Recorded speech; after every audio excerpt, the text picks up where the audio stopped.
Bismillahirrahmanirrahim. Semua Bapak, Ibu dan jamaah sekalian yang hadir pasti mencintai Nabi Muhammad. Saya yakin dan tidak diragukan cintaan jamaah kepada Nabi Muhammad. Tapi bukan itu yang saya harapkan, bukan itu yang saya tunggu. Yang saya harapkan bagaimana Nabi Muhammad mencintai kita. Kalau Nabi Muhammad mencintai kita, berarti ibu-ibu selamat dunia akhirat. Terjamin dapat syafaat Nabi Muhammad. Terjamin husnul khatimah.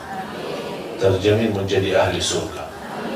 Karena tidak mungkin Nabi Muhammad mencintai seorang ahli neraka.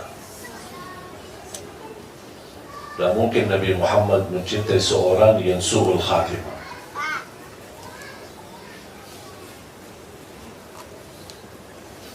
Kita aja membayangkan sudah merasa tersentuh hati kita. Ini baru hayalan saja. Bahkan sebagian besar yang menangis. Yang saya bayangkan kira-kira gimana Mu'adz radhiyallahu anhu itu sendiri. Dia bukan menghayalkan atau membayangkan. Dia langsung bertemu dan langsung mendengar dari mulutnya Nabi Muhammad SAW. Hei Mu'adz, aku mencintaimu.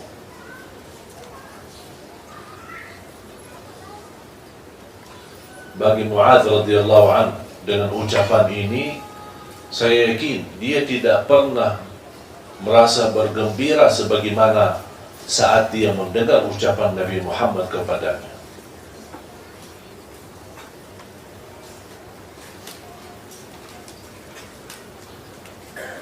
Dan termasuk Mu'adz bin Jabal, salah satu sahabat yang paling mengerti perbedaan antara halal dan haram.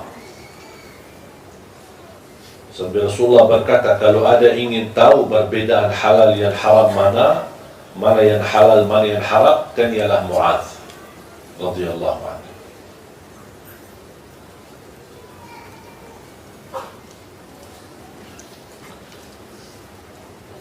Mudah-mudahan kita semua bisa bergabung bersama Nabi Muhammad di hari kiamat. Menatap wajahnya,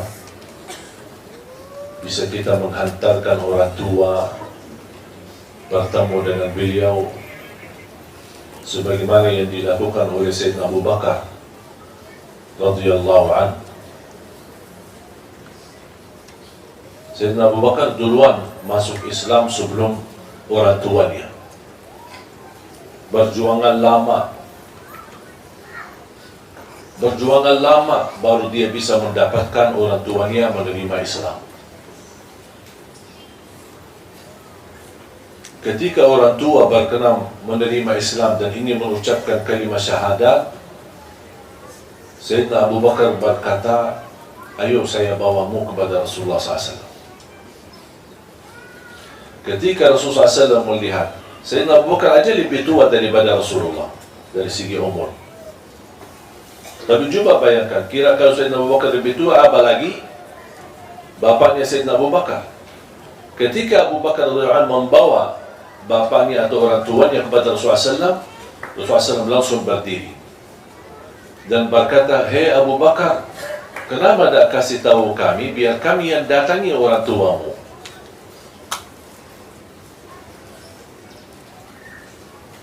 Apa jawab Sayyidina Abu Bakar? Kamu jauh lebih mulia untuk didatangi daripada orang tua saya. Coba betapa Nabi Muhammad mencintai, Sayyidina Abu Bakar mencintai Nabi Muhammad lebih daripada orang tuanya.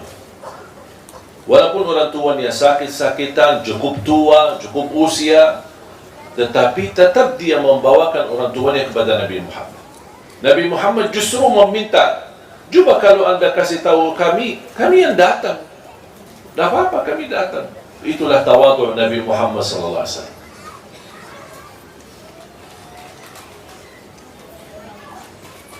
Belum lagi cintaan Rasulullah SAW kepada Siti Khadijah. Jangan kepada Siti Khadijah sendiri, bermulia akhlaknya Nabi Muhammad bersama kawan-kawannya, teman-temannya. Siti Khadijah, Rasulullah SAW sangat luar biasa mulia akhlaknya demi cintaannya kepada Siti Khadijah. Sampai pernah satu saat Rasulullah SAW bersama Siti Khadijah didatangi malaikat Jibril. Rasulullah SAW berpisah sebentar, sesaat bersama malaikat Jibril, dan malaikat Jibril berkata, itu Khadijah ya? Kata Rasulullah SAW, ya Khadijah, istriku. Sesudah Rasulullah SAW menerima wahyu, malaikat Jibril menyampaikan, mohon ya Rasulullah, titip salam aku kepada Khadijah. Malaikat Jibril kirim salam kepada Siti Khadijah. Betapa mulianya Siti Khadijah. Pertama wanita yang memperjuangkan Islam di saat pertama wahyu turun. Pertama wanita yang menghabiskan hartanya untuk menolong Islam dan menolong Rasulullah SAW. Dan sebagian ulama, bahkan sebagian besar ulama berkata, kalau bukan perjuangan Siti Khadijah, kita tidak bisa kenal Islam. Fantas dapat titipan salam dari malaikat Jibril. Rasulullah ketika mendengar ada kirim salam dari malaikat Jibril, Rasulullah SAW sendiri merasa gembira, merasa bahagia. Istriku dapat perhatian. Sampai malaikat Jibril melihat Rasulullah SAW, terlihat kegembiraannya dan kesenangannya di wajahnya. Sampai malaikat menyampaikan, senang dengan penyampaian atau titipan salam kepada Siti Khadijah. Ini ada berita lagi. Sampaikan salam kepada Siti Khadijah dari Allah Subhanahu wa ta'ala.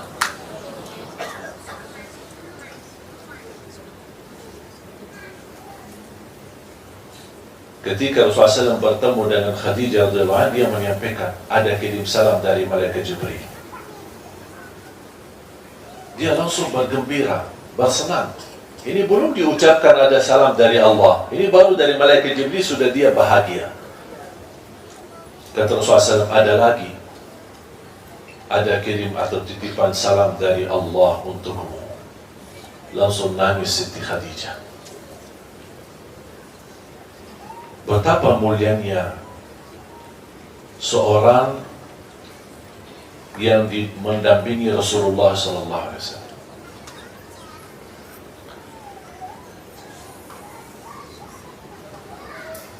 Belum lagi cerita cinta Nabi Muhammad kepada Aisyah radhiyallahu anha.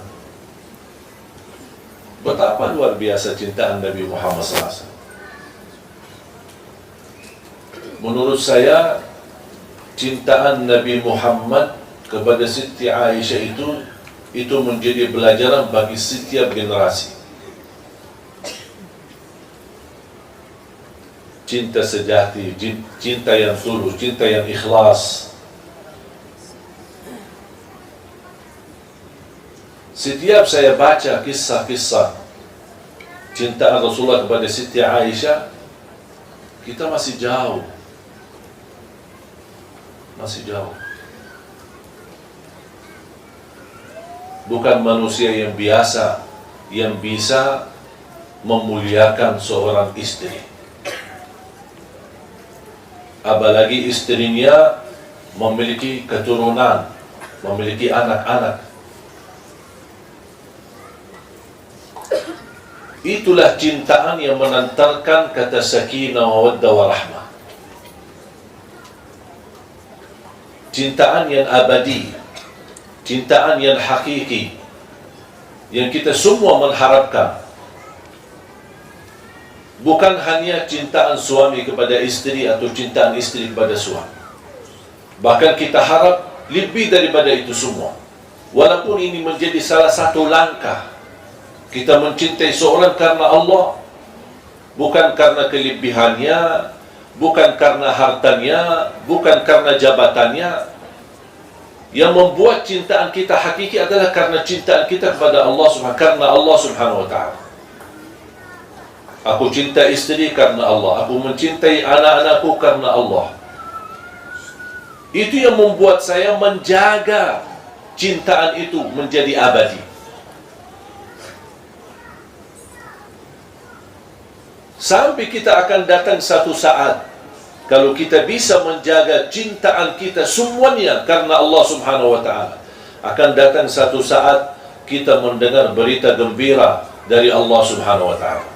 Apa berita gembira dari Allah bagi orang yang mencintai sesama karena Allah? Apa itu orang tua kita? Apa itu keturunan kita? Apa itu suami kita, istri kita? Inna Allah idza ahabba 'abdan nada malaika Jibril. Kalau Allah mencintai seorang hamba, Allah tidak mungkin bisa mencintai kita sebelum ada bukti cintaan kita, segala cintaan kita karena Allah. Istilahnya, mesti kita memiliki cintaan yang menarik perhatian. Seolah-olah kita berkata, ya Allah, lihatlah aku ini. Aku orang hamba yang mencintaimu, mencintai Rasulmu, mencintai suamiku, mencintai anakku, mencintai agama, mencintai salat, mencintai ibadah, mencintai Quran. Semua cintaan ini karenamu ya Allah. Bukan hanya ucapannya, tapi perilaku kita akan dapat balasan dari Allah. Kalau Allah mencintai seorang, Allah panggil malaikat Jibril. Ya malaikat Jibril, aku mencintai fulan bin fulan atau fulana binti fulan. Aku mencintai dia. Cintailah dia. Malaikat Jibril ikut mencintai dia. Kalau malaikat Jibril sudah mencintai orang tersebut, dia menyampaikan kepada malaikat dan seluruh makhluk yang ada di langit.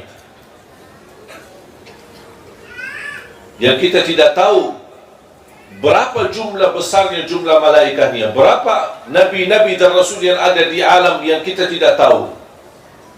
Malaikat Jibril menyampaikan,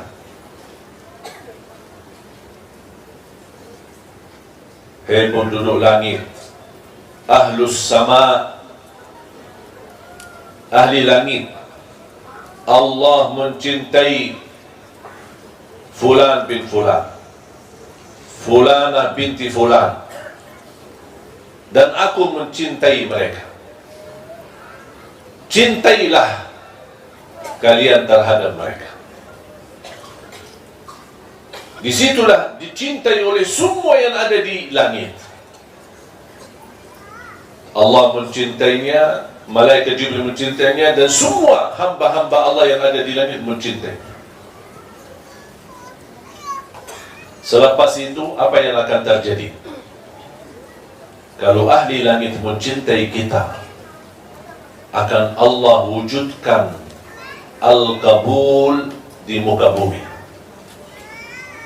Kemanapun kita berada, disayangi orang, disenangi orang, dihormati orang, dimuliakan orang, dimanapun kita berada, biarpun kita ke negeri asing. Dan kadang-kadang kita di salah satu tempat, misal lagi jalan sama keluarga, mungkin di tanah suci, lagi umrah atau haji, atau lagi di satu tempat, misal lagi jalan-jalan kemana, ada satu kejadian, tiba-tiba ada orang kita tidak kenal datang menolong kita, menurusi kita, menantarkan kita. Itu bukan sesuatu yang terjadi kebetulan. mudah-mudahan menjadi tanda Allah mencintai kita. Makanya Allah menghantarkan orang yang mampu menolong kita. Banyak yang terjadi di muka bumi ini, ada tanda-tandanya, tapi tidak semua bisa mengerti tanda-tanda itu. Ketika pun kita memiliki kesalahan, memiliki kekurangan, dan kita mendapatkan ujian, jangan ada yang merasa Allah tidak mencintai saya lagi karena saya terus ujian, habis ujian lagi, selesai dari ujian jatuh kepada ujian lagi. Justru itu tanda Allah masih peduli kepada kita. Yang Allah tidak pedulikan orang yang tidak pernah Allah perhatikan, menjadikan hidupnya sia-sia, menjadikan hidupnya sengsara, tidak pernah diuji, dibiarkan begitu saja. Dalam keadaan senang dibiarkan, dalam keadaan apa dibiarkan sama Allah SWT. Itu yang paling bahaya. Tapi ketika kita diuji, justru tanda itu Allah masih ingat sama kita. Allah masih ingin memberikan teguran, tapi dengan cara Allah, supaya kita bisa muhasabah diri, bisa lebih dekat. Barangkali selama ini kita lebih tergantung kepada makhluk. Allah ingin melihat kebaikan kita. Kita orang yang baik, orang yang mulia, tetapi kok kenapa selama ini masih tergantung dengan makhluk? Allah kasih ujian supaya ujung-ujungnya apa? Yang anda sebutkan bukan hei fulan, fulana, tolonglah aku, tapi tidak. Akan datang satu saat yang keluar dari hati dan ucapan lidah kita, ya Allah, tolonglah aku. Itu bisikan yang istimewa karena keluar dari tulus hati kita, ikhlas, dan itulah yang ditunggu oleh Allah Subhanahu wa ta'ala.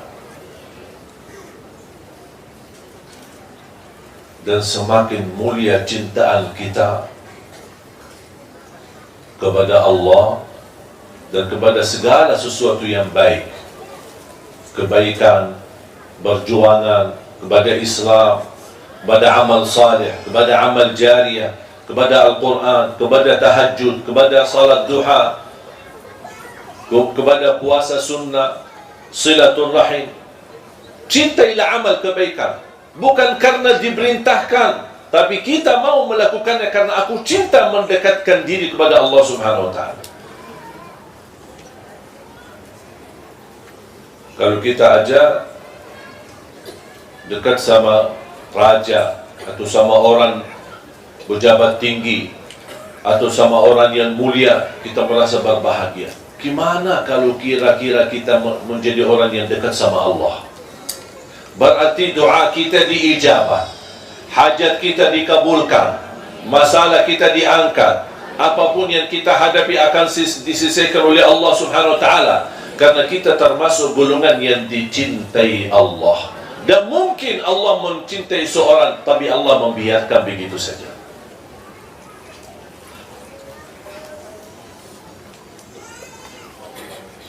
Makanya ketika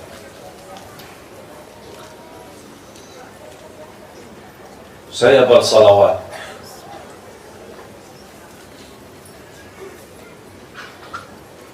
kapan saja, bebas waktunya,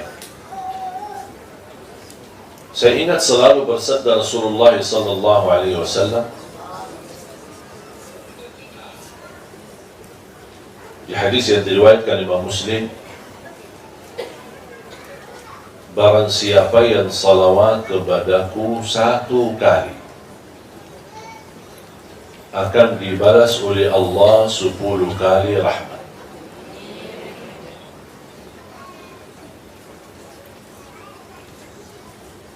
Betapa kita sangat membutuhkan rahmat dari Allah. Tahu tak rahmat? Apa? Kasih sayang. Mau gak disayangi sama Allah? Balbaniyalah salawat. Saya tidak menemukan amal saleh, apa itu baca Quran, apa itu tahajud, apa itu puasa, apa itu amal jariah, banyak macam-macam amal saleh kan. saya tidak pernah menemukan amal saleh yang lebih istimewa menjaminkan kasih sayangnya Allah kepada kita berlipat ganda selain salawat kepada Nabi Muhammad. Semakin banyak salawat, semakin tercurah banyak kasih sayangnya Allah kepada kita. Belum lagi kita terjamin dapat syafaat Nabi Muhammad. Belum lagi nama kita dikenal Nabi Muhammad, khususnya malam Jumat dan hari Jumat. Semakin banyak salawat kita, karena itu permintaan Nabi Muhammad, berbanyaklah salawat kepadaku hari Jumat dan malam Jumat, karena salawat kalian malam Jumat dan hari Jumat Allah hantarkanlah kepada aku. Berarti kalau ada malaikat yang membawa salawat kita, karena begitu banyak salawat kita kepada Rasulullah, pasti Rasul kenal sama kita. Karena tidak mungkin malaikat berkata, ini salawat dari Indonesia. Pasti malaikat berkata, ya Rasulullah, ini salawat fulana binti fulan. Jadi nama kita dikenal sama Rasulullah. Kalau nama kita dikenal sama Rasul, jangan khawatir. Nanti Rasul bakal cari kita nanti di hari kiamat. Karena dia sering mendengar nama kita. Sering. Kenapa dia sering dengar nama kita? Karena malaikat Jibril sering mendengar salawat kita, dan malaikat Jibril yang membawa nama kita kepada Rasulullah SAW.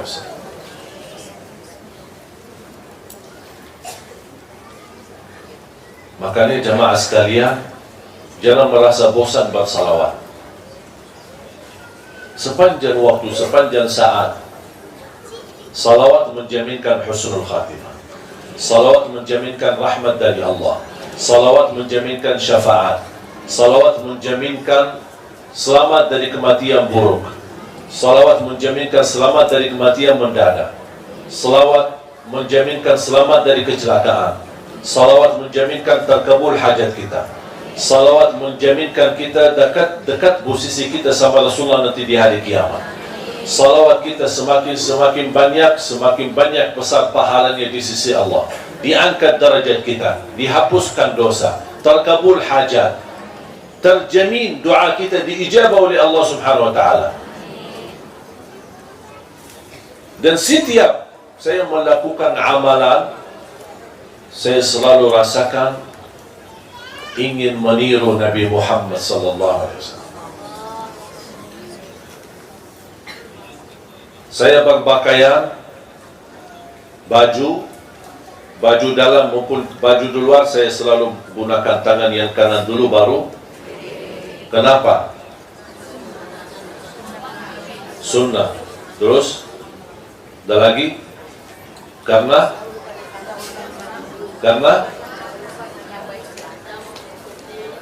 boleh. Terus apa alasan lagi? Karena diperintahkan. Karena setiap kebaikan dimulai pakai kanan. Ada lagi?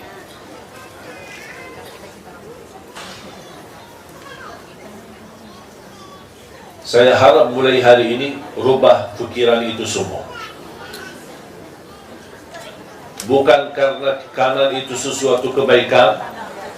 Segala kebaikan kita mulai pakai tangan kanan. Bukan karena itu sunnah. Bukan karena itu dianjurkan atau diajarkan. Bukan karena itu diperintahkan. Tapi jadikan, kenapa saya melakukan ini? Karena saya ingin meniru Nabi Muhammad. Rasakan itu.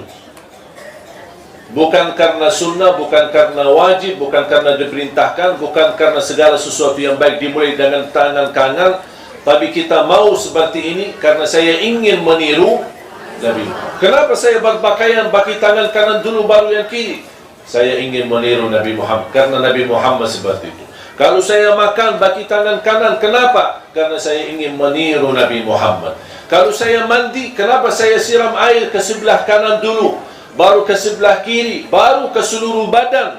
Walaupun ada di bawah syawal ketika mandi, tolong jangan langsung di atas kepalanya, tapi mulai dari Biar airnya kena ke sebelah kanan, baru geser lagi ke sebelah kiri, baru seluruh badan. Kenapa saya melakukan ini?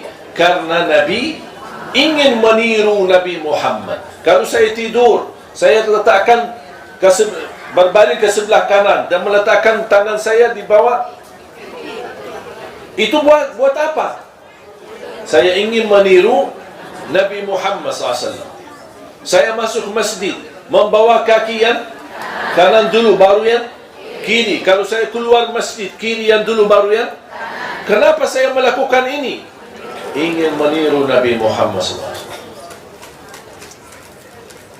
Ingat ya, bukan karena itu sunnah, bukan karena itu dianjurkan, bukan karena itu sesuatu yang baik, atau segala sesuatu yang baik dimulai dengan kanan, tapi saya melakukan ini semua karena ingin meniru Nabi Muhammad. Kos kaki. Juga berarti kita bisa membawa Nabi Muhammad dalam segala aktivitas kita. Walaupun hanya sebatas pakai kos kaki, saya ingat kanan yang dulu baru yang kiri karena saya ingin meniru Nabi Muhammad. Bagi sandal, bagi sepatunya, kanan yang dulu baru yang ingin meniru Nabi. Bahkan termasuk anak-anak kita.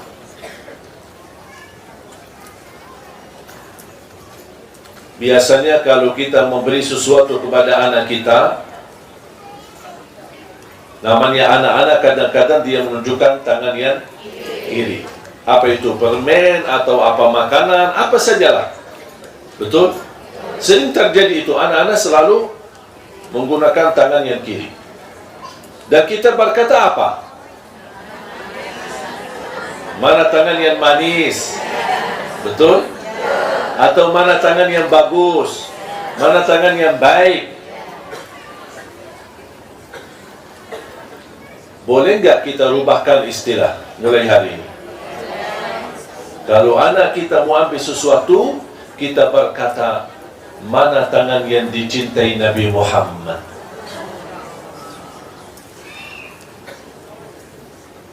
Mana yang dicintai Nabi Muhammad? Supaya dari kecil dia tertanam meniru Nabi Muhammad dalam segala hal. Walaupun dia masih anak-anak tidak tahu apa itu Nabi Muhammad. Tak apa-apa. Kita ajarin.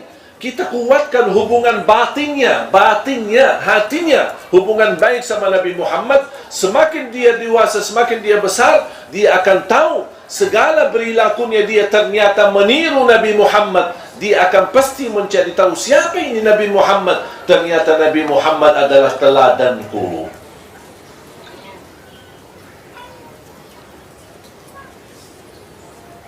Kira-kira bisa?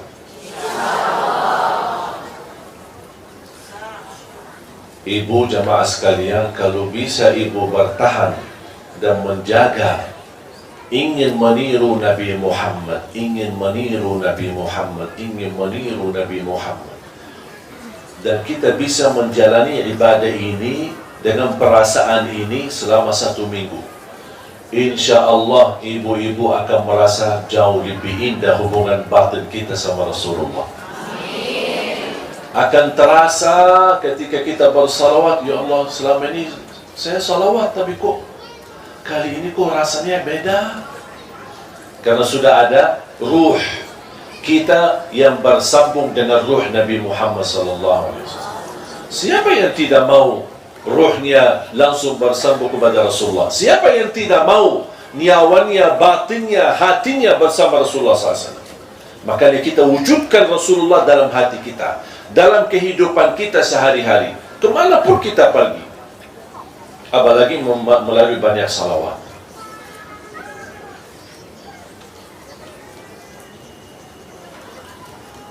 Saya akhiri satu cerita. Betapa Nabi Muhammad tidak pernah lupa sama kita.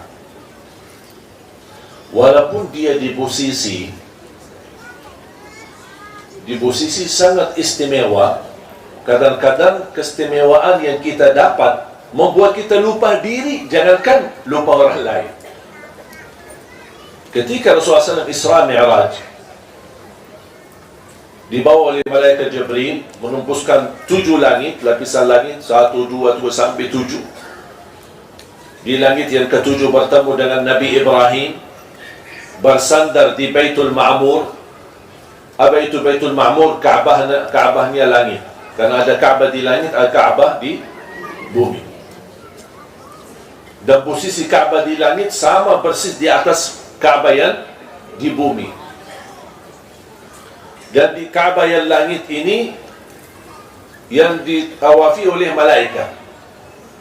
Sekali tawaf 70,000 malaikat. Nabi Ibrahim bersandar kepada Baitul Ma'mur. Nabi Muhammad melihat. Dan setiap 70,000 malaikat selesai tawaf, bergiliran kan, ada malaikat lain. Mereka geser, malaikat 70,000 lagi malaikat baru tawaf. Yang sudah tawaf pertama menunggu gilirannya, kata Nabi Muhammad SAW, yang sudah bertawaf tidak berkesempatan lagi tawaf lagi sampai hari kiamat. Sampai hari kiamat menunggu gilirannya. Kenapa? Itu menunjukkan tanda apa? Tandanya, jangankan jutaan malaikat, miliaran malaikat yang sedang tawaf. Semuanya bertasbih, tahmid, tahlil, takbir. Disitulah malaikat Jibril hantar Nabi Muhammad SAW dan menyuruh Nabi Muhammad naik. Saya tidak bisa lanjut lagi naik. Kalau saya naik akan terbakar karena sudah berbatasan dengan cahaya Allah. Saya tidak bisa naik, kata malaikat itu. Tapi wahai Nabi Muhammad, kamu diizinkan untuk naik. Nabi Muhammad naik. Disitulah tercampur Nabi Muhammad, cahayanya Allah dengan cahaya Nabi Muhammad SAW. Ketika Nabi Muhammad SAW sudah di posisi yang paling istimewa, yang disebutkan Al-Maqamul Mahmud, yang tidak boleh didapati oleh selain Nabi Muhammad SAW. Makanya Nabi Muhammad SAW minta didoakan. Coba, bukan kita aja minta Nabi Muhammad mendoakan kita, kita juga minta Nabi Muhammad mendoakan. Nabi Muhammad minta, doakan saya. Kok Nabi Muhammad minta kita doakan? Dari mana kok bisa kita? Kita kan hamba biasa. Kok mana Nabi Muhammad minta kita doakan supaya dia tetap diberikan ke makam mahmud, darajat yang teristimewa nanti di hari kiamat? Apa doanya? Doa setelah azan. Allahumma salli ala Muhammad wa ala ali Muhammad kama sallaita ala Ibrahim wa ala ali Ibrahim innaka Hamidum Majid. Allahumma rabba hadhihi ad-da'wati at-tamma was-salati al-qa'imah ati Muhammadan al-wasilata wal terus wad-darajata al-'aliyata ar-rafi'ah wab'athu. Itu dia wab'athu maqaman mahmudan alladhi wa'adta innaka la tukhliful. Berarti Nabi Muhammad meminta doa kita.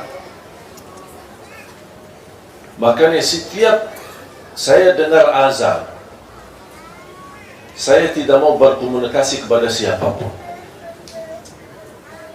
Sampai istri saya sudah terbiasa, ketika mendengar azan tidak bisa diajak bicara. Sudah tahu saya harus mendengar, karena ada titipan Nabi Muhammad minta kita doakan. Dan saya mau menjadi orang yang berkenan mendoakan Nabi Muhammad, walaupun saya tidak fantas. Tapi karena itu permintaan.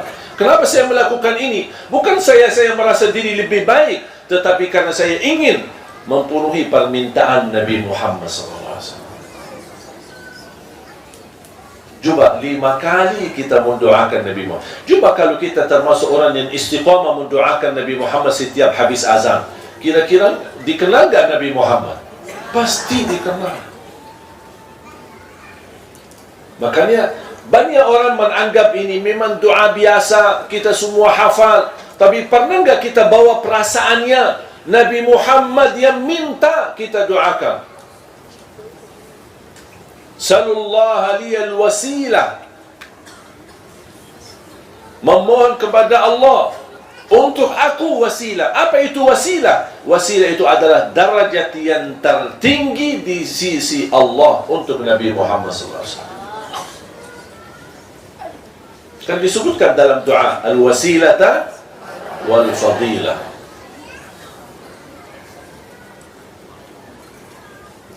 Ketika Nabi Muhammad sudah sampai dan menghadap Allah Subhanahu wa ta'ala, Nabi Muhammad ingin menyampaikan salam. Kalau kita bertemu sesuatu atau menghadap seorang, kita pasti menurut, apalagi kita yang datang kan. Kita datang ke rumah seorang, kita bilang apa? Assalamualaikum. Assalamualaikum. Sering kadang-kadang ada orang jamaah datang. Saya kebetulan misal lagi di ruang bawah, terus ada orang datang, Assalamualaikum. Saya tak jawab. Apa itu Assalamualaikum? Assalamualaikum. Saya tak jawab. Dia perhatikan saya ada. Dia lebih parah itu, yang saya menganggap hal itu tidak sopan. Misal kalau kita di depan rumah, ada jendela terbuka, kita nitip. Assalamualaikum. Tidak jawab, padahal dia ada di sini. Tidak jawab. Memang saya tidak jawab, karena itu tidak sopan. Itu bukan akhlak orang mukmin. Islam mengajarkan kalau kita datang ke rumah orang, tutup pintunya, geser dari depan pintu. Kenapa kita geser kanan atau kiri? Karena Islam mengajarkan seandainya dia buka pintu, jangan sambil mata kita membuka aurat pintunya atau rumahnya. Makanya disuruh geser ke kanan atau kiri. Udah kita Masya Allah begitu buka pintu, ada siapa di sini? Panjang matanya. Tidak sopan itu. Coba betapa mulianya Islam. Pandangan mata di rumah orang itu kita harus jaga. Tok pintu 3 kali dan ucapan Assalamualaikum. Assalamualaikum. Anak-anak juga diajarin. Akhirnya anak, Assalamualaikum. Assalamualaikum.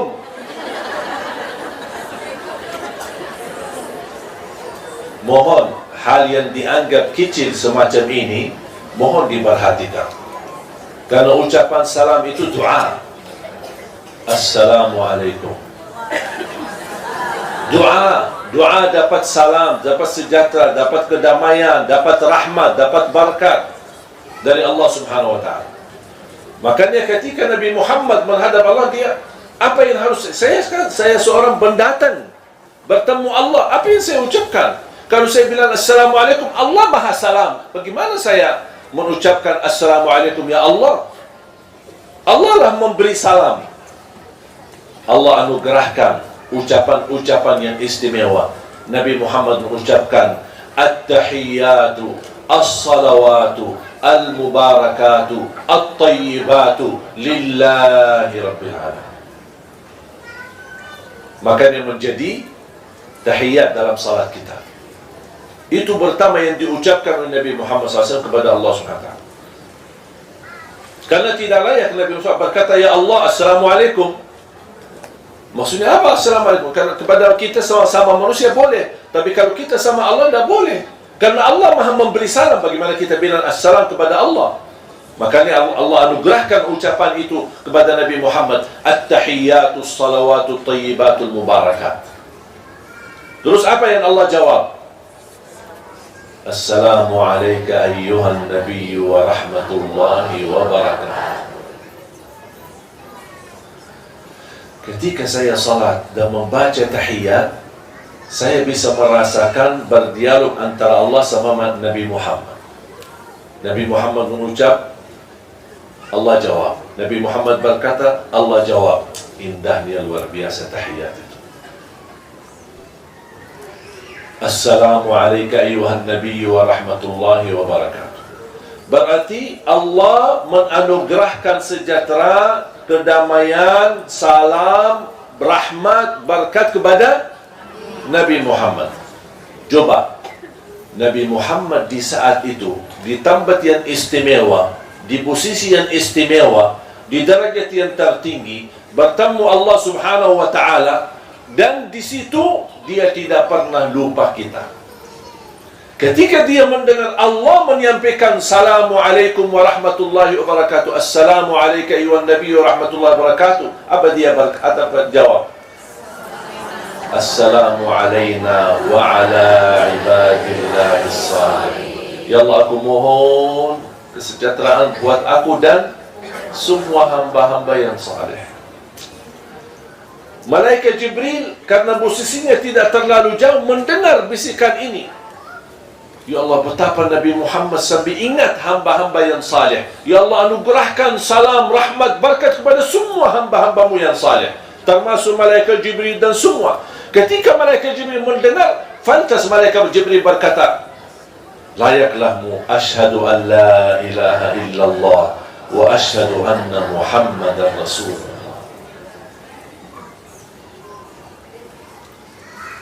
Itu pertama yang dianjurkan untuk kita baca dalam salat. Tapi ketika kita baca, tolong hayati apa yang terjadi di saat cerita itu.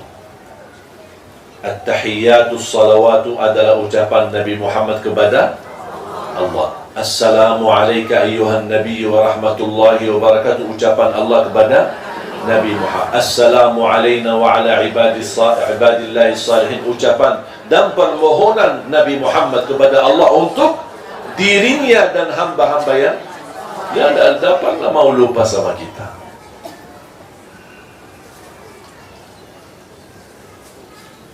Makanya ketika turun ayat Inna Allaha wa malaikatahu yusalluna, karena pertama fardu salat ada tahiyat, tidak ada salawat, ada tahiyat sampai asyhadu an la ilaha illallah wa anna Muhammadar, yang disebutkan tahiyat awal. Belum ada Allahumma salli ala Muhammad wa ala. Sampai turunnya ayat Inna Allaha wa malaikatahu yusalluna ala nabi ya ayyuhalladzina amanu sallu alaihi wa sallimu. Di situ ada perintah, hei orang beriman, bersalawatlah kepada Nabi Muhammad dan bersalamlah taslima. Sahabat yang mengerti bahasa Arab, mereka belum bisa mengambil kesimpulan dari makna ayat itu. Mereka datang kepada Rasul, ya Rasulullah, kami sudah tahu dan kenal salam kepadamu, Assalamu alayka ayyuhan nabiy wa rahmatullahi wa barakatuh. Tapi mohon maaf ya Rasulullah, bagaimana salawat kepadamu sebagaimana Allah perintahkan, ya ayyuhalladzina amanu sallu alaihi wa sallimu taslima. Nabi Muhammad berkata, katakanlah Allahumma salli ala Muhammad wa ala ali Muhammad kama sallaita ala Ibrahim wa ala ali Ibrahim وبارك على محمد وعلى آل محمد كما باركت على إبراهيم وعلى آل إبراهيم في العالمين إنك حميد مجيد. Faham Bu? Bisa kira-kira mulai hari ini kita bisa hayati tahiyat, hayati salawat. Segala yang kita jalankan dan kita lakukan selalu ingin meniru Nabi Muhammad.